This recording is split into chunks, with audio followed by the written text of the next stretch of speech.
दोस्तों नमस्कार। भारत के आसपास हो रहे बदलावों से भारत को चिंतित होना स्वाभाविक है और चिंता तब और बढ़ जाती है जब डायरेक्टली या इनडायरेक्टली उसके पीछे प्रेसिडेंट ट्रंप का कोई ना कोई इरादा होता है। अभी थोड़े समय पहले आपने देखा कि इजराइल ने दोहा के ऊपर आक्रमण किया। टारगेट था कि वहां जो पैलेस्टाइन या हमास के जो लीडर रहते हैं उनको खत्म करना है। लेकिन उसके तुरंत बाद क्या हुआ? तुरंत बाद हुआ सऊदी पाकिस्तान रक्षा समझौता।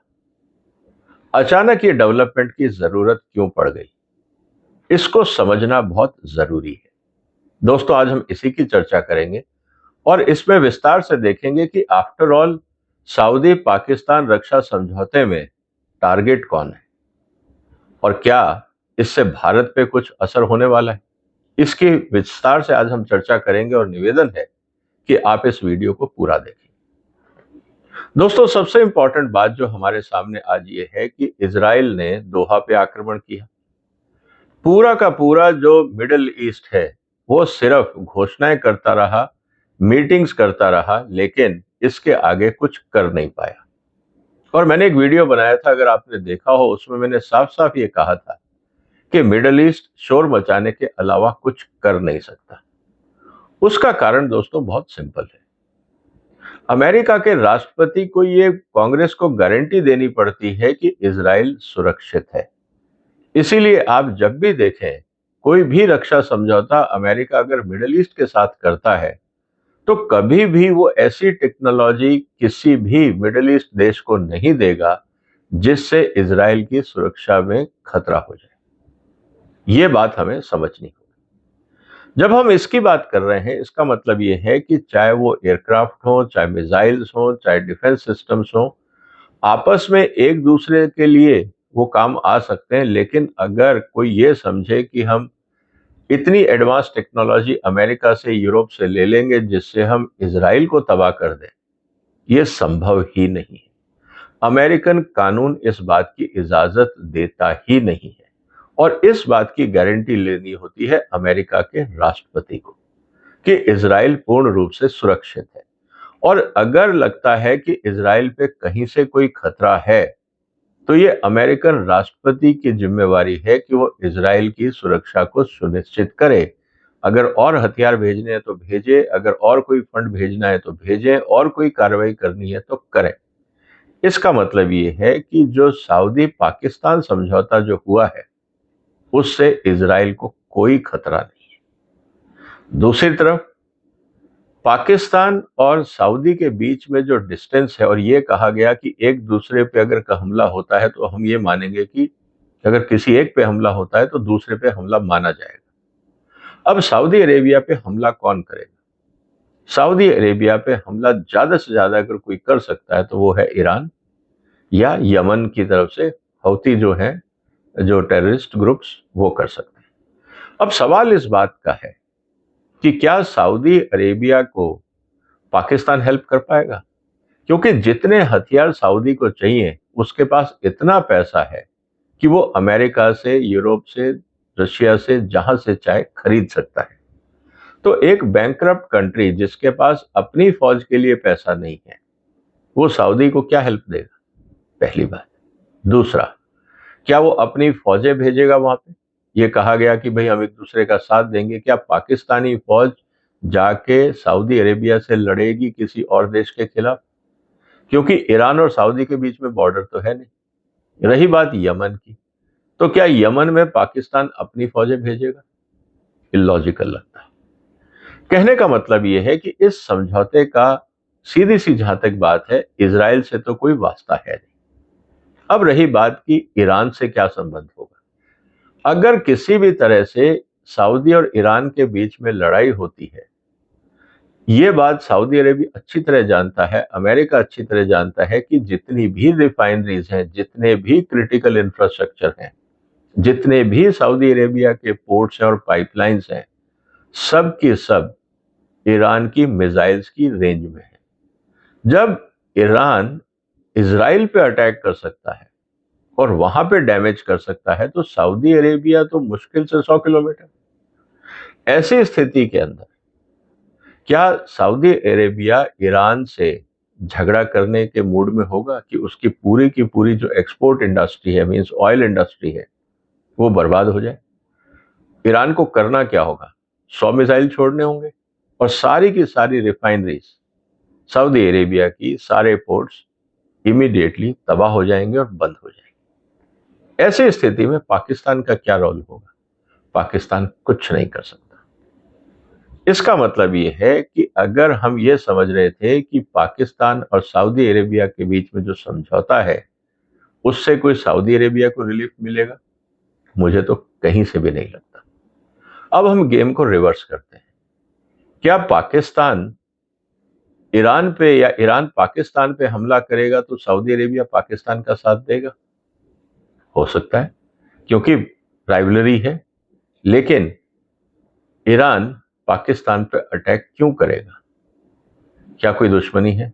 क्या कोई इशू है? क्योंकि दोनों के बीच में एक तरफ तो अफगानिस्तान है और थोड़ा सा बॉर्डर लगता है जो कोस्टल साइड से, वो पाकिस्तान और ईरान के बीच में लगता है। तो मुझे तो कहीं से कोई लॉजिक नहीं समझ में आ रहा कि ईरान पाकिस्तान पे क्यों अटैक करेगा। किसी तरह का कोई खतरा नहीं।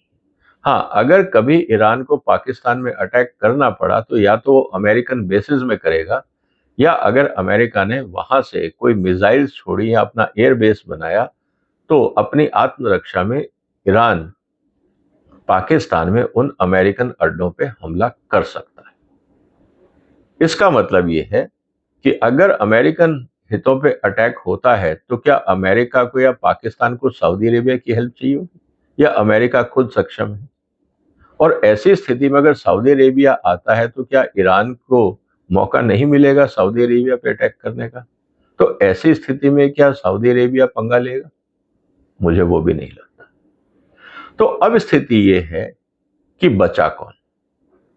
मुझे लगता है इस समय पूरा जो गेम चल रहा है ट्रंप का, वो है कि भारत को किसी तरह से दबाव में लाया जाए और मोदी को नेगोशिएटिंग टेबल में लाकर, अगर सीधी तरह से वो नहीं मानते हैं तो उनके कनपट्टी पे बंदूक रखकर, पाकिस्तान का डर दिखाकर, दुनिया भर का और प्रलोभन या डर दिखाकर भारत के बाजार को एक्सेस किया जाए। एकमात्र एजेंडा ट्रंप का जो है वो भारत के अंदर घुसने का है। ऐसी स्थिति में क्या होगा? ऐसी स्थिति में ये होगा कि एक तरफ तो सऊदी पाकिस्तान समझौता होता है और उसके 2 हफ्ते के अंदर पाकिस्तान के प्रधानमंत्री और आर्मी चीफ या फील्ड मार्शल हम कहें, उनके बीच में एक गुप्त बैठक होती है। जनरली प्रेसिडेंट ट्रंप क्या करते हैं, सारी मीटिंग्स होती हैं वर्ल्ड लीडर्स के साथ, वो प्रेस कॉन्फ्रेंस के सामने करते हैं, ओपन डिप्लोमेसी है। लेकिन जब पाकिस्तान का मुद्दा आया तो ये क्लोज डोर मीटिंग की गई। ऐसा क्यों? मुझे ये लगता है कि प्रेसिडेंट ट्रंप ये चाहते हैं कि पाकिस्तान भारत की सीमाओं पर दबाव बढ़ाए, और उसके लिए आपको जो हथियार चाहिए अपनी तैयारी के लिए, या तो अमेरिका डायरेक्टली देगा, पाकिस्तान परचेज ऑर्डर प्लेस करेगा और अमेरिका सप्लाई करेगा, या इस समय अमेरिका के पास अगर सरप्लस हथियार नहीं है और बहुत सारे हथियार जो है इस समय सऊदी अरेबिया में पड़े हैं, ऐसी स्थिति में सऊदी अरेबिया से अगर पाकिस्तान हथियार ट्रांसफर करने हैं और इस तरह का अगर कोई समझौता नहीं है तो ऐसा लगेगा कि सऊदी अरेबिया भारत के खिलाफ पाकिस्तान को हथियार दे रहा है। इससे सऊदी अरेबिया और भारत के बीच में विवाद बढ़ेगा, संबंध खराब होंगे, दोनों का नुकसान होगा। लेकिन अगर एक इस तरह का स्मोक स्क्रीन क्रिएट कर दिया जाए कि पाकिस्तान भारत के बॉर्डर्स पे आक्रमण करे, ताकि भारत को अपनी पूरी ताकत से पाकिस्तान को रोकना हो और पाकिस्तान की क्षमता बढ़ाने के लिए सऊदी अरेबिया से अमेरिका हथियार ट्रांसफर कराए, ताकि ये लड़ाई थोड़ी और गंभीर हो, भारत के कुछ शहरों पर आधुनिक हथियारों से हमले हों, अल्टीमेटली भारत को मध्यस्थता के लिए पाकिस्तान को या चीन को, सऊदी अरेबिया को या अमेरिका को अप्रोच करना पड़ेगा। इसका मतलब यह है कि इस समय चीन से हमारे वो संबंध नहीं है कि हम ये कह सकें कि आप मीडिएशन करो। सऊदी अरेबिया कुछ कर नहीं पाएगा, वो कहेगा जी हमारा तो पहले ही समझौता है। अल्टीमेटली भारत के पास एक ऑप्शन बचता है कि ट्रंप से बात करो कि भैया इस लड़ाई को रुकवाओ, नहीं तो लड़ाई और गंभीर होगी। और इस स्थिति में ट्रंप यही कहेंगे पाकिस्तान इंडिया को कि आइए व्हाइट हाउस में बैठते हैं और बात करते हैं कि इस लड़ाई को कैसे रोका जाए। इसका मतलब भारत को नेगोशिएटिंग टेबल पे आप पुश कर सकते हो और उस स्थिति के अंदर ट्रंप अपनी कंडीशंस रख सकता है, क्योंकि पाकिस्तान में नुकसान करने के लिए क्या है, जो भी नुकसान होगा अमेरिका पैसा देके उसकी भरपाई कर देगा, कोई बहुत बड़ा नुकसान होना नहीं, लेकिन भारत में नुकसान हो सकता है।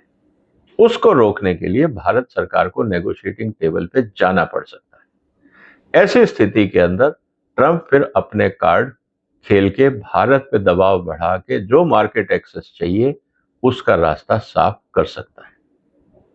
मेरा तो असेसमेंट ये है कि जिस तरह से घटनाक्रम हो रहा है उसमें कहीं ना कहीं भारत को घेरने का प्रयास है। आपको क्या लगता है दोस्तों? क्या यह भी एक ट्रंप की चाल है कि सऊदी अरेबिया को सामने रख के पाकिस्तान को हथियार दिए जाएं ताकि वो भारत पे बॉर्डर्स के ऊपर अटैक कर सके? क्योंकि इस समय पाकिस्तान बहुत ज्यादा बौखलाया हुआ है, स्पेशली आफ्टर ऑपरेशन सिंदूर। इसका मतलब ये है कि कहीं ना कहीं भारत को किस तरह से घेरा जाए, ये इंटरेस्ट पाकिस्तान का भी है, अमेरिका का भी है, चाइना का भी है। इसीलिए जब तक भारत को नहीं घेरा जाता तब तक ट्रंप को लगता है कि मोदी साहब उसकी बात सुनेंगे नहीं। यही एक चाल मुझे समझ में आ रही है। आपके जो भी विचार हो दोस्तों कमेंट बॉक्स में लिखिए, इस वीडियो को शेयर करिए, इस चैनल को सपोर्ट करिए और जो भी आपके विचार हो आपस में साझा करिए। फिलहाल अपना ध्यान रखिएगा, फिर मुलाकात होगी एक और महत्वपूर्ण मुद्दे के साथ। वंदे मातरम।